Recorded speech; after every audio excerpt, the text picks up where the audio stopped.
E hoje o tema que nós vamos discutir aqui é o Bank as a Service, como todo mundo está sabendo, né? O pessoal fala de forma resumida como BaaS, que não é algo novo no mercado, né? É uma coisa já relativamente, tem vários anos que esse tipo de serviço existe, né? E, na minha opinião, ele tem contribuído fortemente para uma maior abertura, digitalização e maior competição do mercado brasileiro. Não tenho dúvida da colaboração que o Bank as a Service vem fazendo ao longo dos últimos anos. Interessante que ele engloba tanto serviços prestados pelos novos entrantes, como também pelos bancos tradicionais. Então, é algo que agrega realmente muito valor ao mercado. E eu acredito que por isso que o Banco Central, de forma bastante sábia e assertiva, decidiu organizar melhor esse mercado.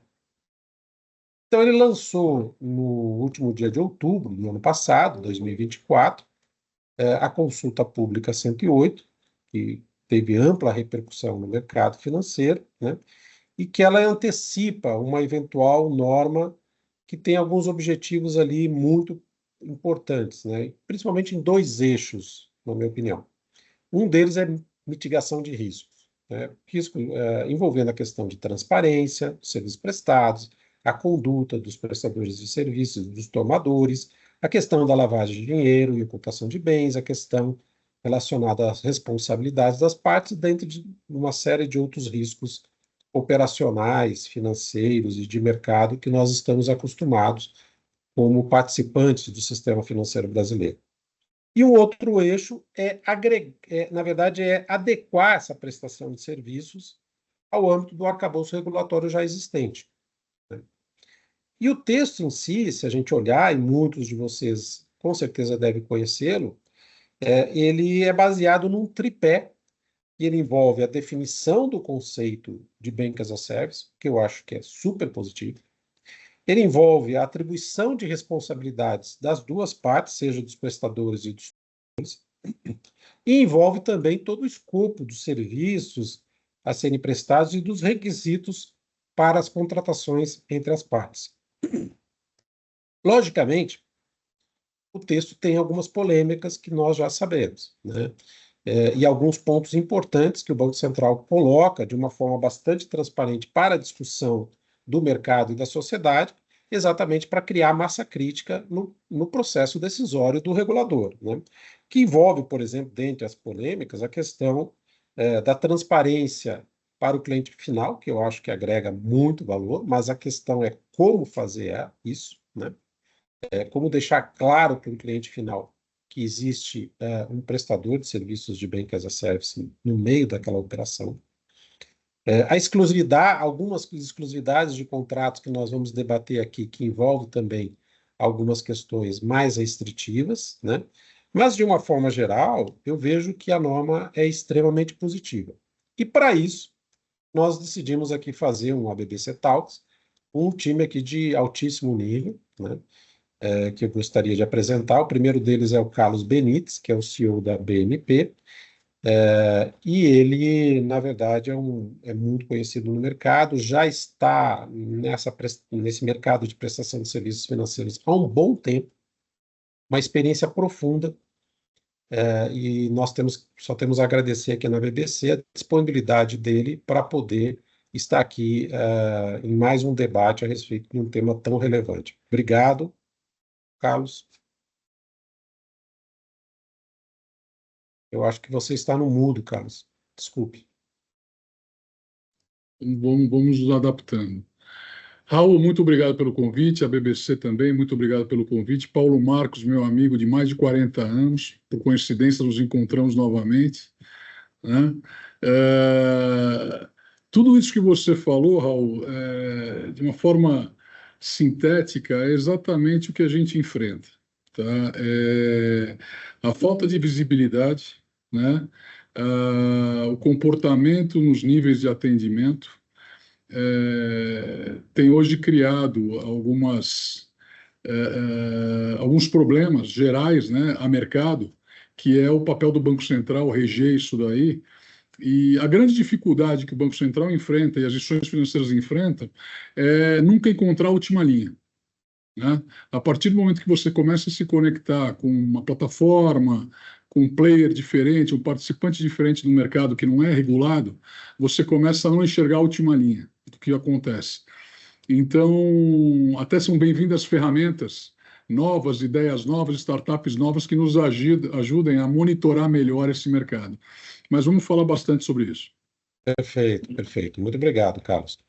E o segundo convidado aqui, ele é o nosso Paulo Marcos Brancher, espero que tenha pronunciado de forma correta, sócio do escritório Matos Filho. O Matos Filho tem feito algumas análises e algumas considerações bem importantes ao mercado em relação a essa questão do Banco as Service, e eu acho que vai ser extremamente útil a participação aqui do Paulo Marcos. Muito obrigado, Paulo.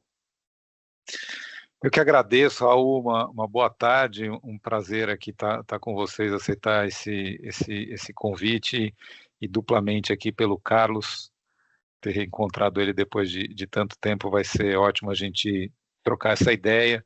Do nosso lado aqui, a gente já fez algumas interações, tanto internamente quanto com os clientes que a gente atende, e acho que como várias iniciativas que o Banco Central vem adotando ao longo do ano passado e que se consolidaram aí no começo desse ano em termos de contribuições, essa é uma de várias consultas públicas diferentes aí que realmente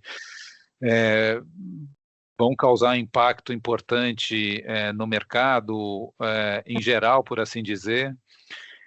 Mas eu acho que a gente tem que, acima de tudo, enaltecer esse movimento que o Banco Central vem cada vez mais fazendo, que propor a norma e receber contribuições e se sensibilizar com aquilo que o mercado entende que faz sentido ajustar. A visão do administrador público muitas vezes está preocupado com o que é o papel, né, do administrador público, do gestor público, do que ele tem que atender em termos da norma e das competências que ele tem que cumprir, mas existe um mercado que atua e existem demandas diferentes que às vezes a regulação pode ajudar a melhorar ou pode trazer desequilíbrios, né? Então, acho que esse momento que a gente já passou com a entrega das contribuições, mas essa contínua discussão aqui são espaços muito importantes para a gente ajudar o próprio regulador a encontrar um ponto de equilíbrio adequado, seja para quem contrata, seja para quem oferece os serviços, né? Vai ser um prazer aqui trocar essas ideias com vocês. Perfeito, prazer é todo nosso, Paulo, obrigado. E aí você falou exatamente, ou talvez uma palavra interessante aí que faz a ponte aí para a primeira pergunta que eu gostaria de fazer e ver a opinião de vocês. A pergunta serve para os dois, talvez o Carlos comece e o Paulo complemente, que ela envolve exatamente essa questão de a dicotomia ou equilíbrio entre a flexibilidade e a inovação que nós tivemos até agora em relação a essa prestação de serviços, né? Como eu falei, extremamente relevante, trouxe efeitos concretos no processo de abertura do mercado, né, e da competição, mas, obviamente, que precisa de uma melhor profissionalização da estrutura e definição e regulamentação desse tipo de prestação de serviços, vis-à-vis a questão da competitividade e inovação. Então, a gente tem sempre essa questão de como obter a flexibilidade, a inovação e a competitividade, mas, de um outro lado, manter um serviço que ele precisa ser regulado, nós reconhecemos isso, ele precisa ser normatizado, e o Banco Central foi muito assertivo, principalmente no momento em que isso está ocorrendo, né, porque nós temos uma série de preocupações relacionadas aos mais diversos riscos que nós estamos hoje trabalhando junto à indústria financeira, né? Então, eu queria que vocês tentassem falar assim, na opinião de vocês, qual é esse ponto de equilíbrio? O que se nós tivéssemos que fazer sugestões ao Banco Central, lembrando que, obviamente, a consulta já encerrou o seu prazo de manifestação em fevereiro, né? Mas o Banco Central sempre é sensível a tudo que está acontecendo em relação às discussões das associações do mercado. E eu queria, então, ouvir um pouquinho a opinião de vocês a esse respeito. Por favor, quer começar, Carlos? Vamos lá. Raul, o que o Banco Central buscou com a agenda BC+, foi incentivar, gerar uma democratização de acesso aos serviços financeiros e a inclusão financeira. Tá? E aí a gente tem que dividir as coisas. O que é inclusão financeira e o que é inclusão bancária, que são coisas bem diferentes. Né? Não é porque você tem um aplicativo onde você carrega o seu dinheiro, você tem inclusão bancária. Você tem uma inclusão financeira que você vai ter mais facilidade de gerenciar os seus recursos, mas você não tem uma inclusão bancária, porque para isso você precisaria de mais produtos do banco. Né? Esse movimento que está acontecendo na agência BC+, para quem é mais antigo, mais velho, já houve um movimento do Banco Central, não exatamente com essa conotação, mas na abertura de bancos nos anos 90, onde se abriram vários pequenos bancos, né, de empresas. E qual foi o grande problema da época? É exatamente a mesma coisa que está se enfrentando hoje, com viés diferente. Controle, compliance, segurança e, o mais importante, conhecimento da gestão de uma instituição financeira. Né? Porque você pode conhecer separadamente, mas isso daí no dia a dia envolve que o Brasil tem um comportamento extremamente volátil, a economia ela sofre impactos regularmente e você tem que estar preparado a cada 4, 5 anos para algum impacto que você sofra. E a instituição financeira ela tem esse viés de ser um ambiente onde se sofre primeiro o impacto. Né? Vamos dizer assim, a gente percebe o impacto mais rápido. Então, o que aconteceu lá nos anos 90 é o que tem sido feito, o que está acontecendo hoje, só que a tecnologia facilitou a entrada de todos esses players que possuem essa mesma dificuldade de gestão, de controle, de transparência e conhecimento. Né? E aí acabam migrando atipicidades para dentro desses players que não estão, de alguma forma, preparados para operar tudo que está disponível para eles. Né? Isso é um aprendizado e é um risco que provavelmente o Banco Central mediu. Né? O que acontece é que talvez, virando a pandemia, né, a evolução foi muito mais rápida do que se esperava. Então, de 2020 e 2021 para cá, a evolução foi muito mais rápida do que se esperava. O que a gente mais enfrenta hoje é que a tecnologia possibilitou você chegar muito mais longe do que a visibilidade da instituição financeira. Né? Então, você tem diversas formas de conexão, de integração entre a instituição financeira e os seus parceiros, que nós chamamos, né? Que seriam os correspondentes de BAS ou os tomadores de BAS, e que, por mais que a gente faça um gerenciamento, por mais que a gente possua ferramentas de monitoramento, elas estão aquém da criatividade do mercado. Né? E isso tem incomodado muito uma classe que é entrante nesse mercado de inclusão financeira. Então, eles acabam acessando contas digitais, eles acabam entrando em ofertas que realmente elas ou não têm a preparação adequada para fazer aquilo que estão fazendo, ou possuem comportamento atípico que ele vai demorar um pouco para você conseguir enxergar. Porque hoje são muitas instituições financeiras, hoje são quase, se não me engano, 1.500 instituições financeiras. Né? E realmente para você gerenciar isso tudo, ainda mais fora do banco, porque antigamente o banco construiu o produto e a porta de entrada dele era a porta da agência e nos últimos 20 anos a porta do aplicativo. Hoje é diferente. Você entra num banco por uma empresa, você entra num banco por uma plataforma digital. Então, parece que o banco tem o controle de tudo, mas não existem ferramentas adequadas para fechar todas as portas necessárias.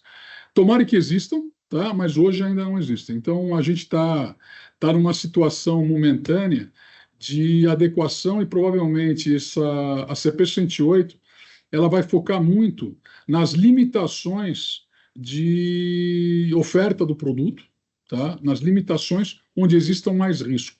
Né? Talvez se converse muito sobre patrimônio líquido, ou capital social mínimo necessário. Se converse muito por se falou muito sobre exclusividade, aí eu sou contra, a gente vai falar mais sobre isso. Eu sou contra a exclusividade porque ela vai contra exatamente a agenda BC+, mas, por outro lado, a gente tem que se sacrificar um pouco porque a gente também tem que proteger o mercado, não dá para querer ter tudo. Né? Mas eu acho que é mais ou menos nessa linha. A gente tem que inovar, mas a gente tem que se proteger. E se proteger hoje no mercado digital é muito caro.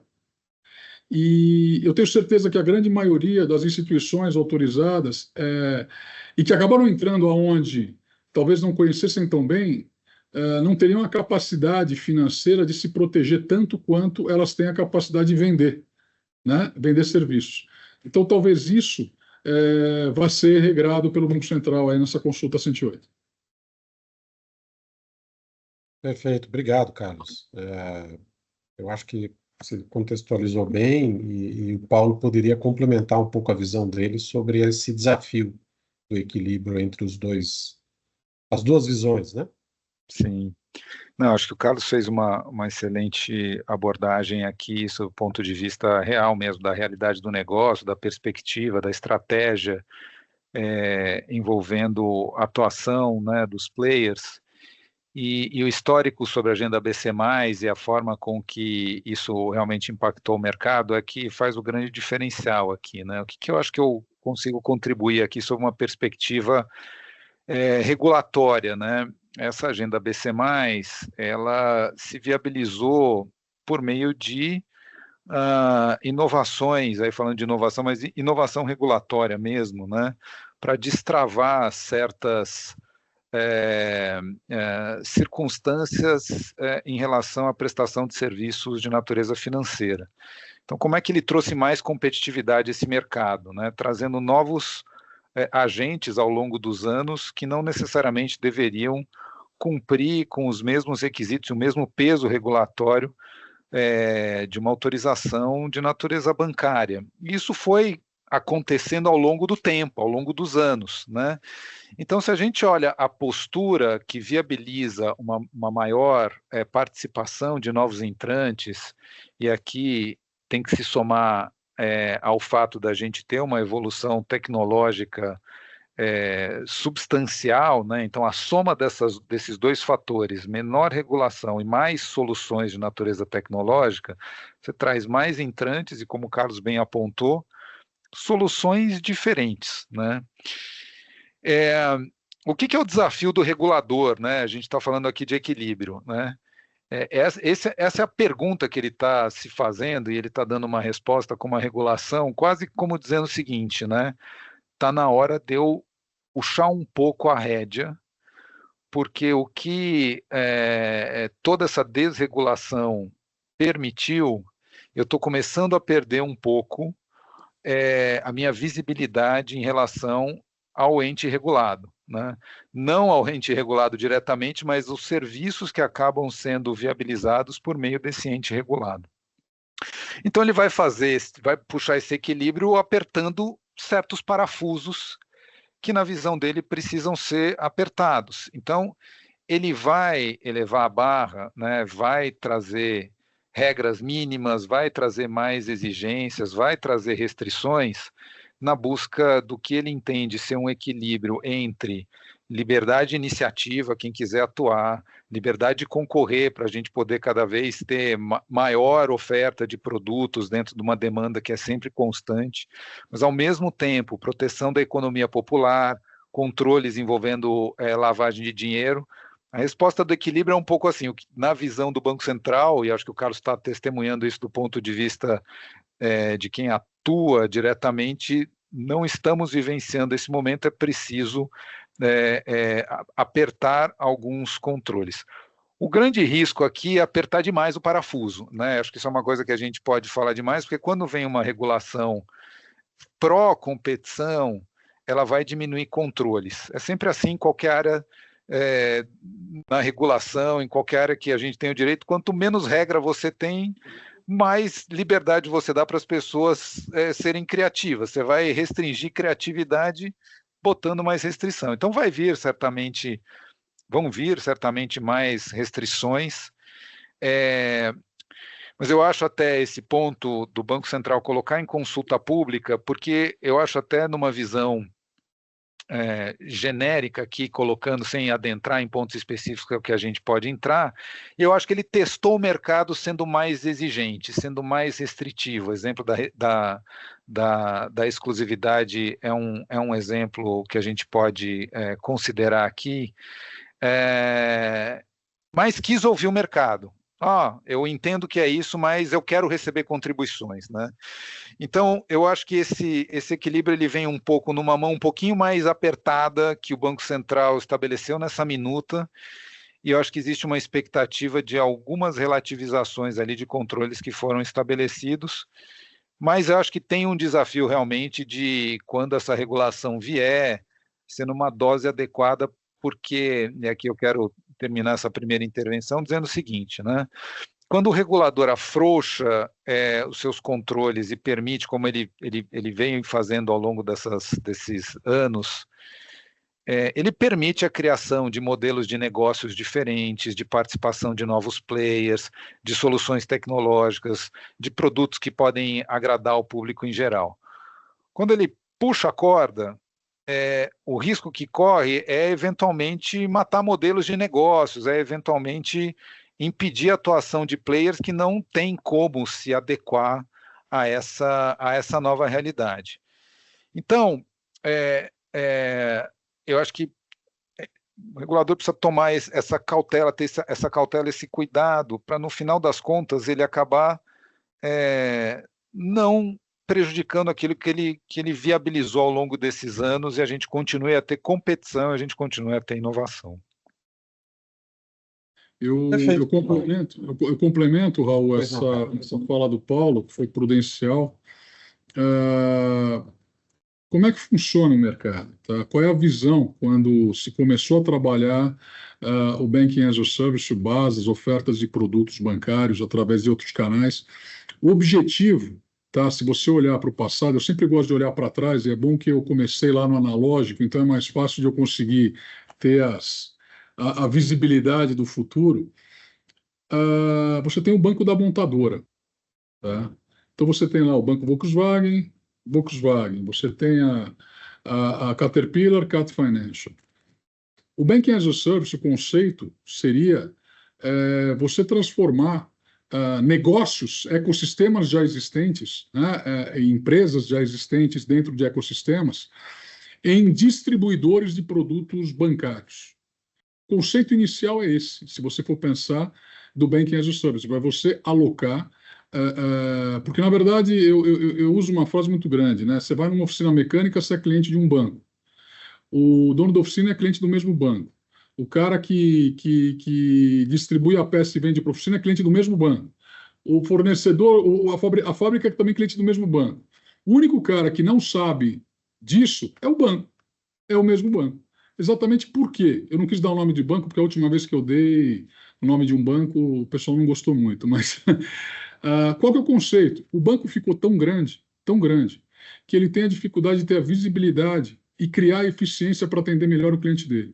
Então, se ele vai para uma plataforma que não é bancária, mas que tem essa relação com o cliente, essa fidelização melhor, ele consegue distribuir melhor os produtos dele. E a plataforma também pode constituir produtos próprios para vender deles, utilizando produtos de banco.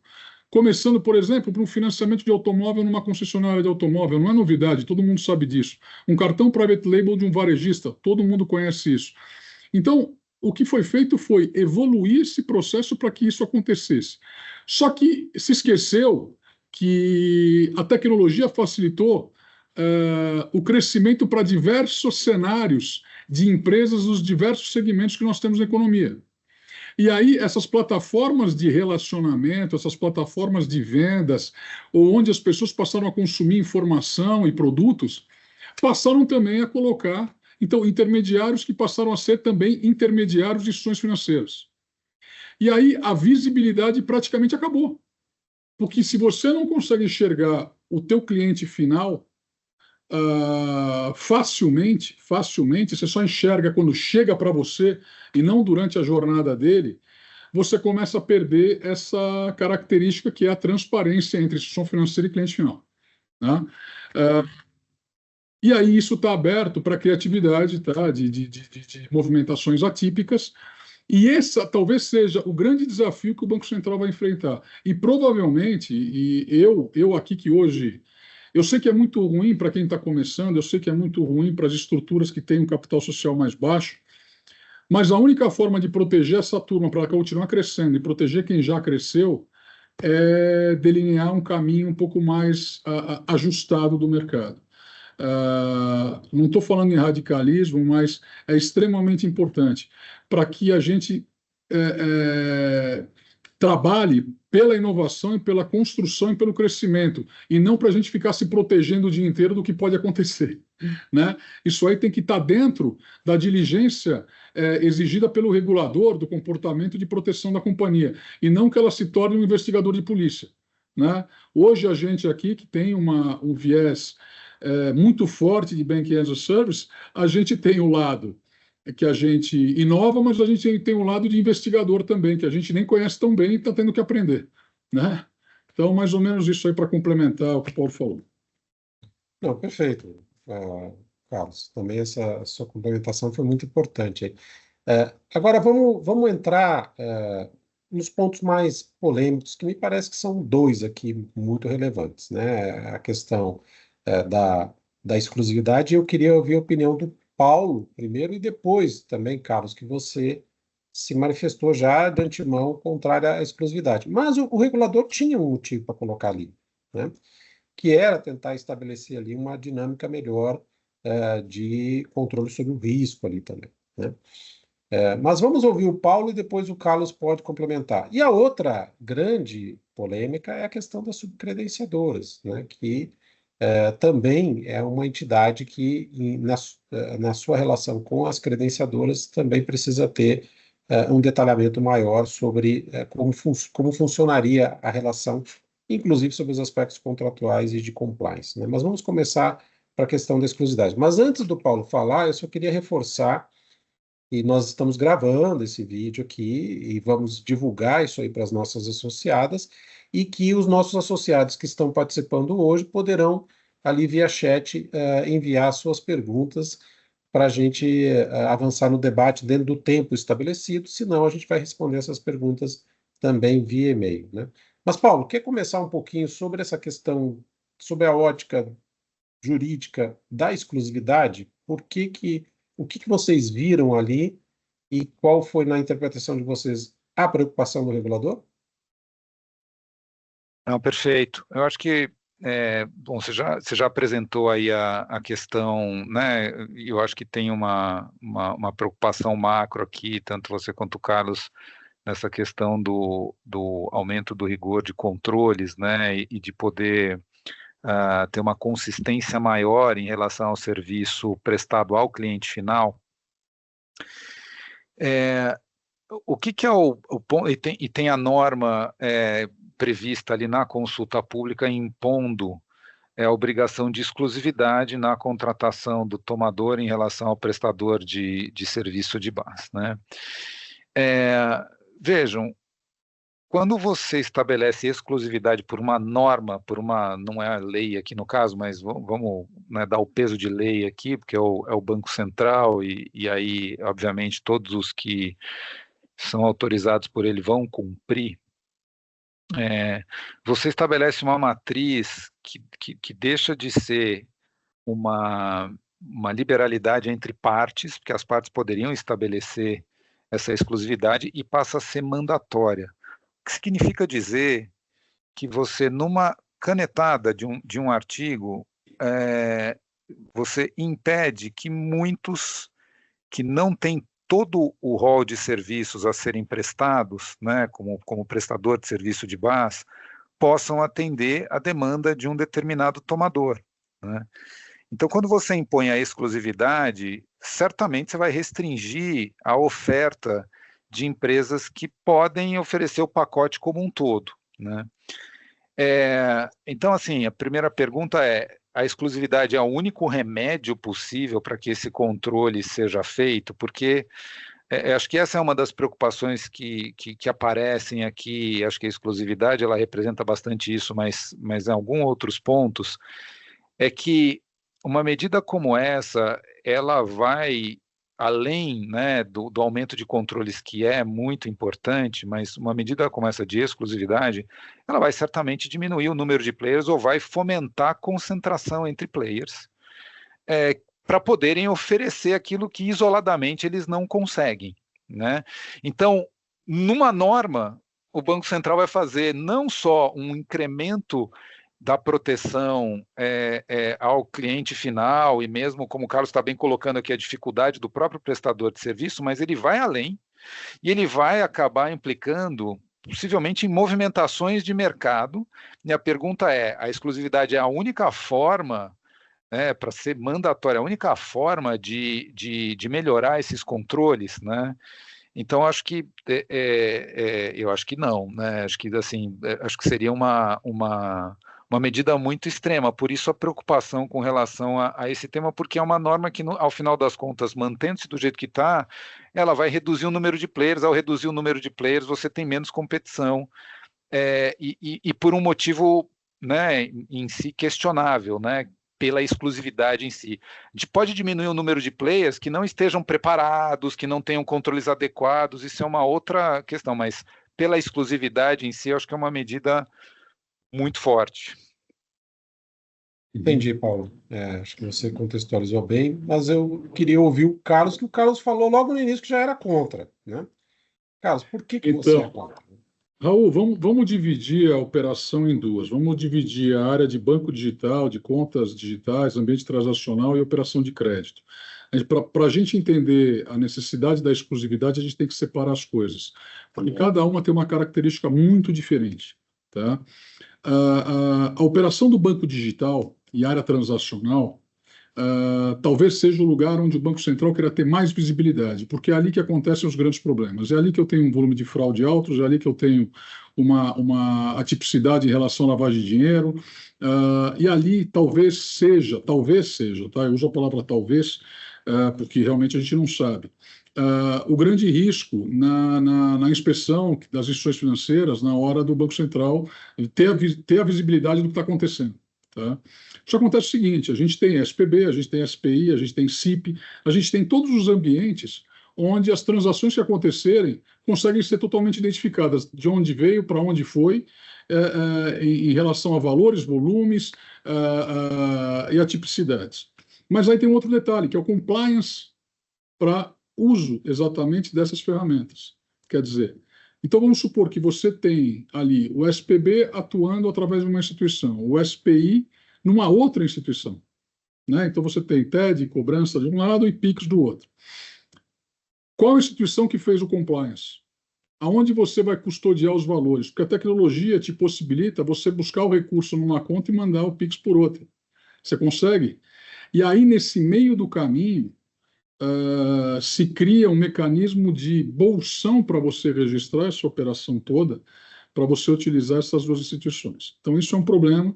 Quem está fazendo compliance, que eu acho que é isso que o Banco Central está olhando. O outro lado é você querer, por exemplo, ter dois caminhos, duas trilhas de PIX, você ter duas instituições para fazer isso. Porque talvez você tenha uma dinâmica, e aí eu vou citar a atividade que tem necessitado muito disso, e que a gente tem tido um problema grave em relação a isso, que é o pessoal da BET, das operações de BET, que através da necessidade de jogo, o nível de performance que eles exigem das transações, o nível de performance das instituições financeiras, muitas delas não conseguem cumprir. Né? O Banco do Brasil, se não me engano, ela faz 5.000 transações por segundo. E as BETs conseguem fazer até 7.000 transações por segundo, dependendo das conexões que você tiver. Então você acaba não cumprindo, eles acabam tendo 2, 3 participantes disso, e aí você vai ter muita dificuldade de controlar isso quando você for verificar milhares e milhares de transações que acontecem nesse segmento. Mas eu não acho, no final, que isso é tão ruim assim. Porque para você operar essa atividade transacional em 2 ou 3 lugares, você vai ter que ter uma robustez de controle que talvez quem queira usar não tenha. Então, é ambígua essa decisão. Eu sou contra a exclusividade, porque eu acho que isso daí pode abrir portas para outras exigências futuras, tá? Mas também, do outro lado, eu tenho que entender a proteção para quem tem que fazer a inspeção do mercado, para quem tem que verificar o mercado. Ele tem que ter visibilidade. O Banco Central conhece o Pix, conhece o TED, conhece a cobrança. Está tudo certo, isso aí não é problema para ele. Mas ele consegue enxergar tudo, ele consegue ver a última linha. Então, talvez eu sou contra a exclusividade, mas eu acho que a gente tem que ver aquilo que o Paulo falou. Existe como monitorar de forma diferente e manter a não exclusividade? Aí a gente vai para crédito. Isso é um problema. Aí eu sou totalmente contra a exclusividade. Vamos supor que uma instituição ela tem lá uma ferramenta ou ela tem uma atividade para operar crédito para pessoa física. Perfeito. Só que aí tem outra instituição que está conectada no novo consignado privado. Só que tem uma pessoa lá que quer tomar um crédito pessoal, mas ela quer tomar também o consignado privado dela. Só que aquela instituição que ofereceu o crédito pessoal não oferece o consignado privado. E eu tenho um ecossistema aqui, eu tenho um público ou um número de funcionários no meu grupo econômico que eu quero oferecer os dois produtos. Então, se eu limito a exclusividade no crédito, eu automaticamente limito a evolução do Banking as a Service do mercado. Isso totalmente eu limito. Isso eu falei de um produto simples, né? Crédito pessoal versus consignado privado. Quando a gente entra em outra celeuma, que é capital de giro, operações imobiliárias, veículos, operações de consignado público, a gente acaba tendo mais problemas, porque se as grandes instituições, nem todas operam todos os produtos, como imaginar as operações de BaaS operarem todos os produtos? Eu posso falar da BMP, a gente opera praticamente 100% dos produtos, mas nós somos um. O mercado tem que ser fomentado por outros. Eu acho ótimo só eu operar, mas o mercado tem que ser operado por vários outros players, até para a inovação se dar, né? Se você não tem mais players, eu vou ficar também parado onde eu estou. Então, eu acho esse viés de crédito, da gente não ter exclusividade, e o viés de contas digitais, onde a gente separa uma possibilidade de uma outra tomada de decisão do Banco Central que não seja a exclusividade para a gente proteger essa última linha, seria interessante. Então, por isso que eu sou contra a exclusividade. Perfeito. Eu acho que o contexto aqui juntando um pouco o que você falou, Carlos, e o que o Paulo falou também muito bem sobre a questão que podem existir outros remédios que você pode contornar determinadas exclusividades, né? E apertar só naquilo que realmente seria estritamente necessário, né? O Danilo Martins, inclusive, fez uma pergunta a respeito disso aí, eu acho que a gente respondeu, né, sobre a questão dos efeitos que isso aí daria em termos de possivelmente menor concorrência, principalmente nesse contexto que você colocou aí, Carlos, do crédito, né? Mas eu queria emendar aqui, porque o Carlos falou bastante sobre o compliance e a governança desses prestadores de serviços, né? Talvez inclusive como um mitigador a respeito como um remédio para essa questão de exclusividades em determinados setores, né? Ou em determinadas relações ou tipos de contratos, né? Mas a pergunta que eu queria fazer, Carlos, é assim, na sua opinião, os players hoje do mercado, que estão, os prestadores de serviços de Banking as a Service, estariam efetivamente preparados para aderir o rol de exigências de governança e compliance que está hoje contidos ali na eventual norma que a 108 já antecipa? Na sua opinião, nós estaríamos em linha com aquilo lá, ou temos muito que avançar e vamos ter que desenvolver aqui todo um movimento dentro do mercado para atender esses requisitos aí? E o Paulo pode, inclusive, complementar nesse sentido a opinião dele. Raul, vou ser bem direto. Se não estão, deveriam estar desde o dia que pediram a licença para operar. Eles deveriam estar prontos para atender desde o início, em relação à compliance. E eu posso te dizer de carteirinha, porque eu aprendi muita coisa durante os meus 15 anos aí de autorização que eu tenho do Banco Central. E aí eu falo que talvez se eu soubesse tudo que eu tinha que aprender, tudo que eu tinha que saber, tudo que eu tinha que gastar, talvez eu nunca pedisse a licença, nunca pedisse autorização para o Banco Central para ser instituição financeira. Só que eu tive tempo para aprender, porque eu era pequenininho e fui aprendendo aos poucos, né? E ainda aprendo bastante, e a gente gasta muito tempo e dinheiro. Então, as novas instituições que, por algum motivo, foram construídas através de grupos não financeiros, tá? A chance deles não estarem preparados é muito alta, por vários motivos: custo, conhecimento e a diligência diária da governança diária. Porque a vontade inicial do empreendedor, a vontade inicial do autorizado é operar o crédito, a rentabilidade, é criar as contas digitais, é ter valor em custódia e float. É isso que ele está. No segundo momento, ele vai usar a parte de compliance, ele vai entender. Só que se ele não nasceu nesse mundo, se ele não nasceu no mercado bancário, ele vai ter uma dificuldade muito grande de chegar no ponto adequado. A gente aqui, de forma extremamente segregada, com as áreas todas segregadas, a gente tem problemas diários em relação a isso. Porque, como eu falei, a criatividade é alta, né? Então, nós somos demandados por discussões com empresas não financeiras, não bancárias, que, na verdade, não entendem o porquê que são exigidas diversos comportamentos e criticam a burocracia do processo. Mas tem que se entender o seguinte: uma instituição financeira, ela é internamente burocrática, ela é internamente cara, e ela tem que ser assim porque ela tem que proteger o dinheiro de quem confiou nela. E ela tem que ser assim para proteger o mercado que confiou nela. Se ela não for assim, ou ela não tiver a fim de fazer isso, ou não preparada, que ela comece com o Banking as a Service de alguém, que ela comece a operar a área comercial que ela quer vender, no momento adequado que o investimento for possível de ser cumprido e o conhecimento for possível de ser cumprido, eles passam a fazer isso. E eu vou te falar, existem grandes empresas que pediram autorização como SCD, Sociedade de Crédito Direto, que poderiam já estar operando, mas devido a esses percalços e esses problemas de mercado, né, das informações que acontecem desses problemas de mercado, eles optaram, por exemplo, por continuar com a operação dentro da nossa operação. Nós continuamos fazendo para eles, até que eles se adaptem à realidade dos problemas, né? Então, não existem ferramentas que cobrem 100% da área de KYC Compliance, não existe.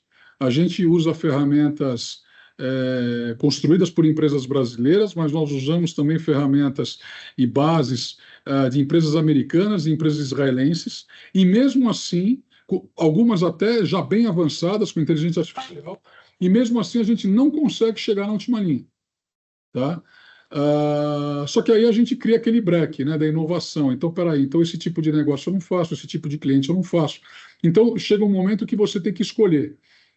Ou você acelera na inovação, ou você não entra em determinados canais e para proteger a tua estrutura que você já construiu. E aí você começa a ser brecado, né?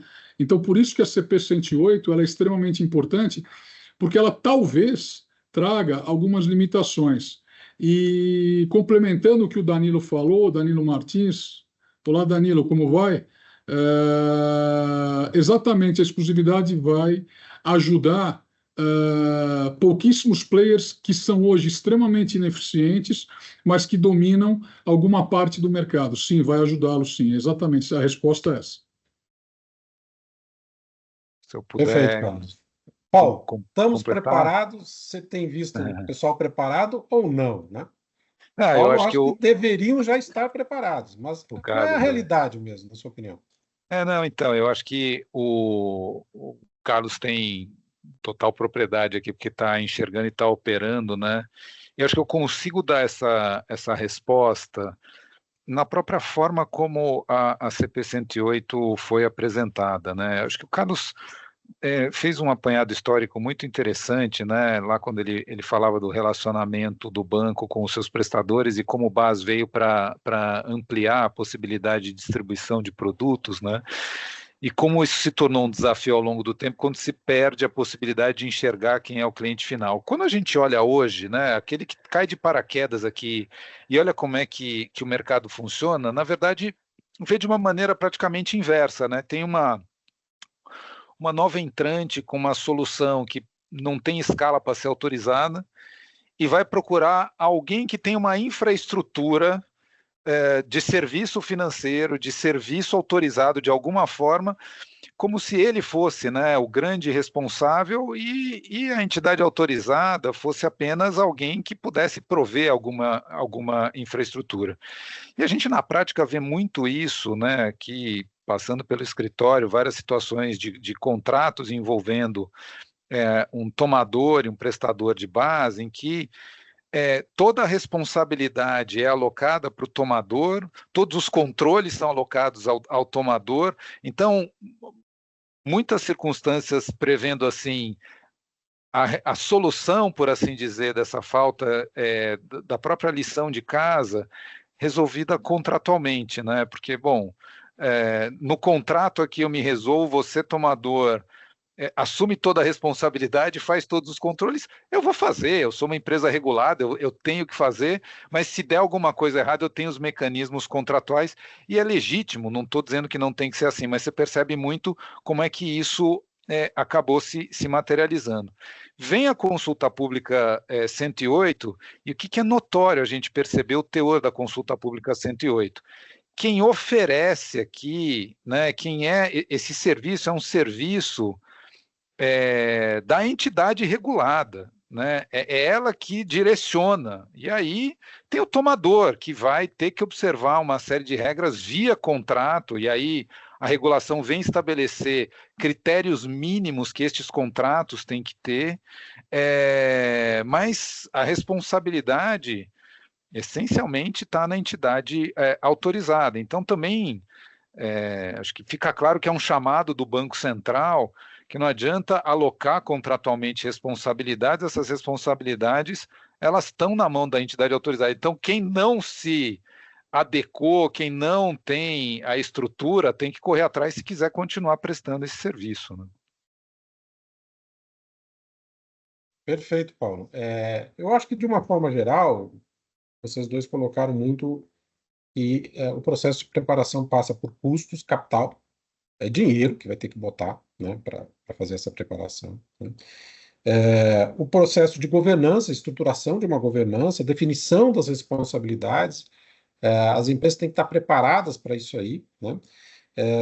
E conhecimento a respeito do mercado, das necessidades da legislação, e não só da regulamentação que vai sair da 108, de todo o arcabouço regulatório que a gente tem em volta dentro do sistema financeiro. Então, não é algo trivial. E aí, eu só queria reforçar que o que eu vejo de futuro é que a formação dessas pessoas que vão estar nessas empresas será algo fundamental nesse processo, né? Então, a gente vai precisar de dinheiro, obviamente, a gente vai precisar de sistemas, vai precisar de governança, jurídico, compliance, mas vai precisar formar pessoas para atender todo esse arcabouço regulatório que se insere aí dentro do contexto do BAS como algo importante, né?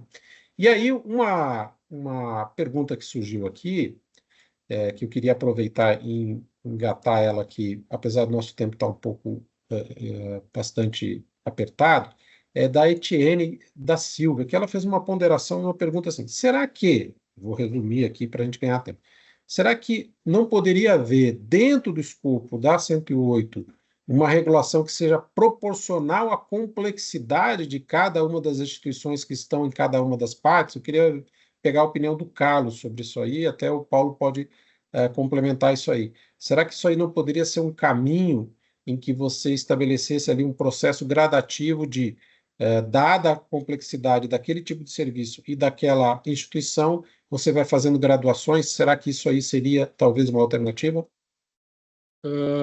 Raul, sim, mas a gente tem que olhar de outra forma isso. A gente não tem que olhar o porte da instituição, tem que olhar o que ela pretende fazer, né? Um serviço a ser prestado, né?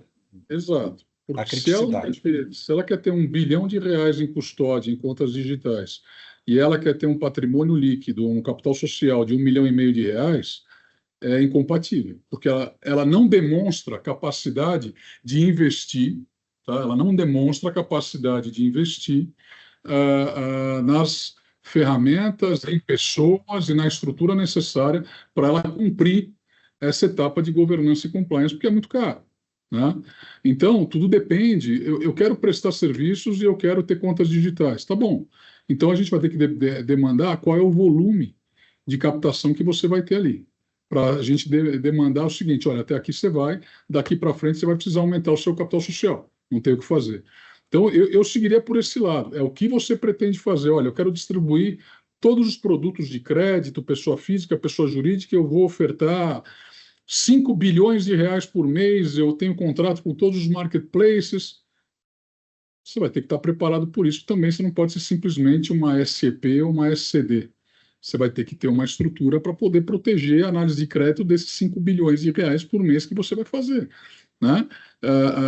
Então está totalmente relacionado, talvez, né? E isso é uma visão totalmente diferente da instituição financeira tradicional, que ela trabalha sobre Basileia e sobre o capital dela, né? Aqui você consegue originar muito mais do que aquilo que financeiramente, né, você teria capacidade de fazer, né? Então, eu acho que esse deveria ser a visão. Seria proporcional ao que você pretende fazer e não à sua estrutura. Porque se você tem limitação de capital, você vai poder operar menos. Perfeito. Não dá para você fazer uma analogia, concordo, né, direta com o processo de estruturação ou classificação das instituições financeiras, S1, S2, S3, que ali sim tem graduações diferentes de nível de exigência, mas aqui não é tanto a dimensão da instituição, mas sim do serviço a ser prestado e o risco que esse serviço e a escala que esse serviço vai ter. Seria essa a linha, Paulo? Você também entende que pode ser um caminho? Não, acho que tá perfeita a abordagem e eu acho que eu acho que a proposta, né, de resolução, ela vai numa linha, vamos dizer assim, tradicional, de que as empresas têm que implementar suas políticas. Acho que talvez alguém precise entrar no mudo aí. Implementar suas políticas em vários níveis, em diferentes níveis, né? Porque elas vão ser exigíveis na medida em relação aos riscos que elas assumirem, né? Então tá perfeitamente alinhado com o que o Carlos acabou de mencionar. Mas, e eu acho que quando a gente conecta isso com o ponto da responsabilidade, estabelece a obrigação do prestador de serviço fazer a due diligence em relação ao tomador, né? O que é uma coisa até engraçada se a gente for pensar. Normalmente o tomador do serviço faz a due diligence do prestador em geral, né? Mas aqui, como a gente está falando de um serviço regulado e que a responsabilidade recai sobre a entidade regulada, ela tem que fazer uma due diligence porque ela vai assumir o risco a partir do cliente que ela escolhe, a partir da verificação que ela faz e da tomada de risco a partir de aceitar as condições em relação a quem é o seu cliente, né? Então, eu acho que, assim, do jeito que a norma estabelece, com relação a esse ponto de governança e compliance, eu não acho que ela está colocando metas duras a ponto de não serem cumpridas. Mas acho que a própria entidade tem que entender qual é a medida do risco que ela pode assumir, porque ela vai ser cobrada pelo risco que ela assumiu, né? Perfeito, perfeito. Antes de fazer a pergunta final, porque nós estamos aqui com o tempo bastante avançado, eu só queria também pegar um outro ponto que até, inclusive, a Etienne da Silva colocou aqui no chat, né? E que está numa das, digamos assim, questões que o Banco Central vem colocando, inovou ali dentro da estrutura da 108, e que trouxe algumas discussões a respeito disso aí. Não vou dizer polêmica, porque, na verdade, me parece que o objetivo final está muito claro, que é a questão da instituição prestadora de serviços deixar mais claro para o consumidor final, aparecer para o consumidor final. E eu queria que rapidamente o Carlos falasse assim, Carlos, como é que você imagina que isso vai ser viável? Isso vai trazer alguma confusão? Nós temos um desafio específico aí em termos de você que está no dia a dia dessas operações, de comunicar isso, como comunicar e como atender esse requisito, que conceitualmente ele parece fazer sentido mesmo. Maravilha. Raul, eu acho que é meio que um carimbo, tá? É meio que uma responsabilidade comunicada, ao invés de, normalmente os documentos, principalmente em crédito ou em abertura de conta, já aparecem as informações da instituição, mas não necessariamente. E eu vou te falar, a grande preocupação não são os grandes clientes, não são os grandes players, é a população, de modo geral, que acaba consumindo algo e ela não sabe da onde. E aí eu vou dar uma dica para todo mundo aí, todo mundo entrar no registrato do Banco Central para ter certeza que todas as contas que estão abertas lá foram vocês que abriram. Podem ter certeza que vai ter algumas a mais ali, tá? Então, depois eu posso contar por quê. Isso é extremamente importante para o pessoal até buscar a instituição financeira no caso de não ser bem atendido. Porque eu vou dizer o seguinte, nós, Comissão Financeira Prestadora do Serviço, a gente pode estar recebendo informação que não necessariamente é aquilo que está chegando para o consumidor final.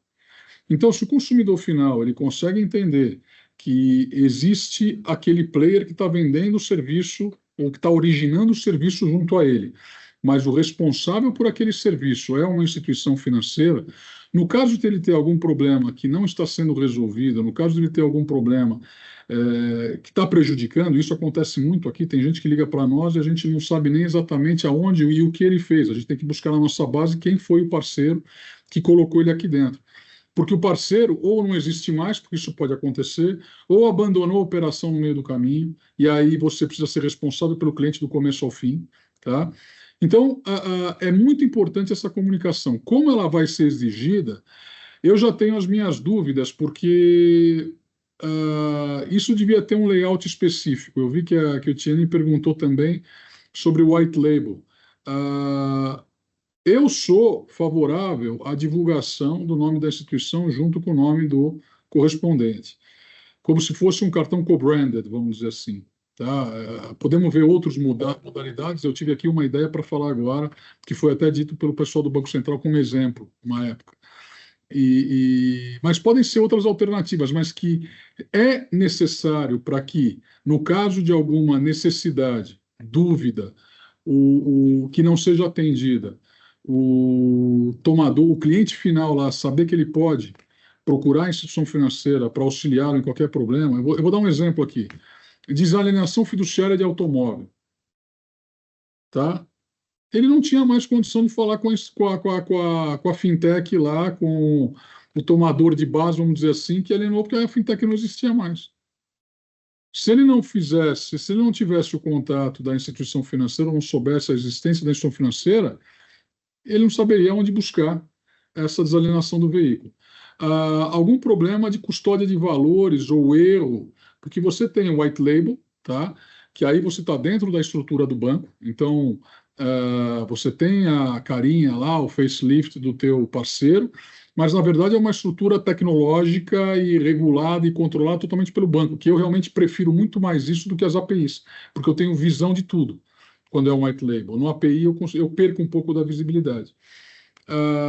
Então no white label funciona bem, ele já sabe que tem instrução com quem vai falar. Se ele está na API, ele realmente vai ter dificuldade se ele não te for comunicado da instituição financeira. Né? Então, eu sou extremamente favorável. O conceito co-brand talvez seja realmente a melhor analogia aí de forma de viabilizar isso aí, né? Mas a conversa está super boa, eu acho que a gente está... É uma regulação complexa, né? Ela vai... nós estamos com a expectativa que o Banco Central vai soltar a regulamentação final ao longo do segundo semestre, é isso que ele também tem sinalizado, né? E tem muita coisa ainda para a gente discutir. Olhando o texto final, a gente vai ter que fazer vários debates ainda, como operacionalizar e como ajudar as nossas associadas nos caminhos a serem utilizados e optados para essa operacionalização.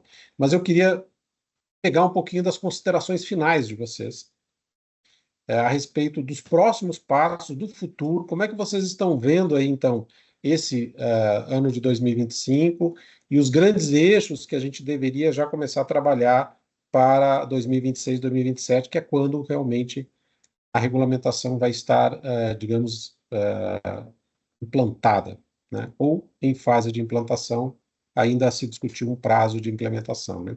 Quer começar, Paulo? Claro, eu acho que aqui eu faço acho que um apanhado bem breve, assim.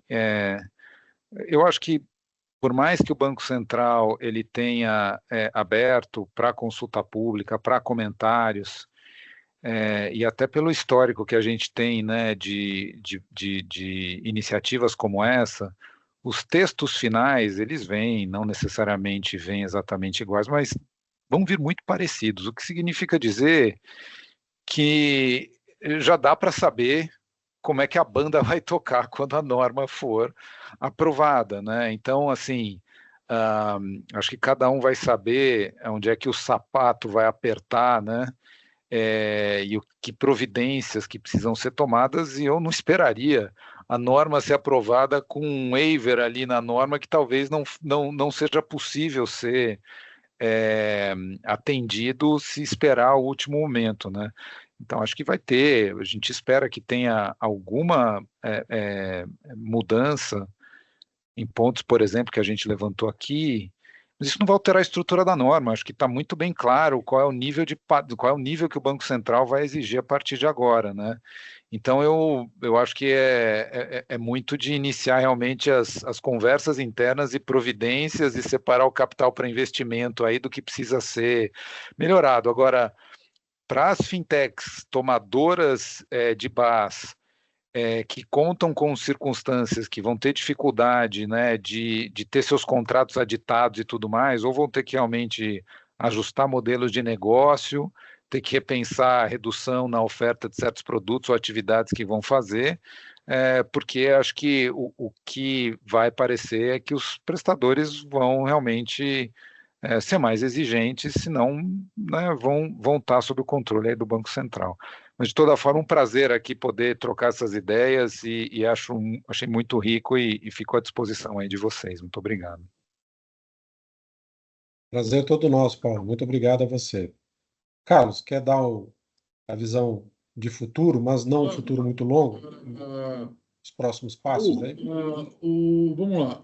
O futuro operacional, tá? Eu entendo que em alguns anos a gente vai ter a distribuição de produtos bancários pelas empresas, através desses ecossistemas que eu comentei anteriormente. E para isso, vai ter que ter uma evolução dos próprios participantes desse mercado, que ainda não estão preparados para isso, ainda pensam que é o banco que vai vender tudo. Então, isso talvez seja a grande mudança do mercado. Sobre a CP 108, vai ter que haver sacrifício também de quem entrou e se beneficiou desse mercado até que ele seja regulado. Tá? Então, provavelmente, dentro de todas as estruturas, porque nós somos extremamente diversificados, a gente vai ter que sacrificar alguns modelos de negócio, alguns tipos de negócio, para poder também auxiliar o Banco Central, porque o Banco Central ele não tem que vir regrar e a gente tentar achar caminho para não cumprir. A gente tem que ajudar, porque é um momento que vai facilitar a vida de todo mundo lá na frente, né? Então, eu entendo que a gente tem que aceitar algumas coisas que talvez prejudiquem algumas jornadas, tá? Mas entender que uma instituição financeira ela tem que ser pensada para durar 100 anos. Ela não tem que ser pensada para ser vendida com valuation, com isso e com aquilo. Quem tem essa cabeça vai ser afetado pelo regulador sempre. E quando não for pelo regulador, vai ser pelo mercado.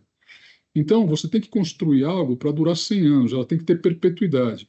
E isso significa sacrifícios também. Eu preciso que o regulador tenha tranquilidade para acompanhar as instituições financeiras que operam nesse mercado. Eu preciso, porque eu atuo nesse mercado. Então, para ele ter tranquilidade, ele vai ter que colocar algumas regras. E eu vou ter que ajudá-lo a seguir essas regras, né? Então, acho que todas as instituições que oferecem esse tipo de serviço vão ter que se sacrificar. Tá? E isso talvez exija receita, redução de receita, talvez exija redução de pessoal, ou buscar novas praias, buscar novas piscinas para pescar novos negócios. Mas isso faz parte do sacrifício de acomodação de um novo produto, de um novo negócio, né? Então, acho que esse é o recado para quem está no mercado, para quem pretende entrar. Antigamente eu não pensava dessa forma, mas hoje a gente tem que ver que as coisas elas têm que ser definidas para todos. Quando é para todos, é para todo mundo. Perfeito, perfeito. Com certeza eu acho que é um processo de transformação, é um processo gradual. O importante é que o Bank as a Service tem relevância no mercado, é um serviço de valor agregado importante no processo de inclusão financeira, digitalização da economia, aumento da competição, enfim, tudo aquilo que a gente defende, né? E o objetivo da BBC, inclusive, não se encerra na publicação da norma, muito pelo contrário, a jornada começa na publicação da norma, é exatamente preparar as nossas associadas para esse desafio aí de se adaptar ao contexto que a gente vai viver ao longo dos próximos anos, que eu acho, de qualquer forma, nós vamos sair mais fortalecidos do outro lado, com um sistema mais estruturado e usando o Bank as a Service como grande alternativa para a ampliação da competição bancária no Brasil e a desconcentração, né? Eu vou Pessoal, vou colocar só mais uma coisa, e pois aí não. vai até contra a gente, mas eu acredito que em alguns anos os grandes players de Banking as a Service serão os bancos tradicionais. Com certeza, porque eles veem isso, e hoje, na verdade, já são prestadores de serviço, eles veem isso aí como negócio. O que eu acho Sim, extremamente positivo, né? Porque dá robustez ao mercado. Quanto mais a gente tiver os grandes players trabalhando com toda a estrutura que eles têm, toda a capacidade que eles têm, profissionaliza cada vez o mercado. Mas eu sem queria dúvida. agradecer muito vocês, eu acho que foi um debate muito rico. Como eu falei, é uma jornada que começa agora e a gente vai fazer novas rodadas no âmbito da BBC para avançar cada vez mais aí na forma de auxiliar as nossas associadas e orientá-las sobre os melhores caminhos a respeito disso aí. Muito obrigado, com certeza vamos nos ver em outras oportunidades. Um abraço a todos pela participação aqui, extremamente relevante nesse dia de hoje no BBC Talks. Um grande abraço a todos.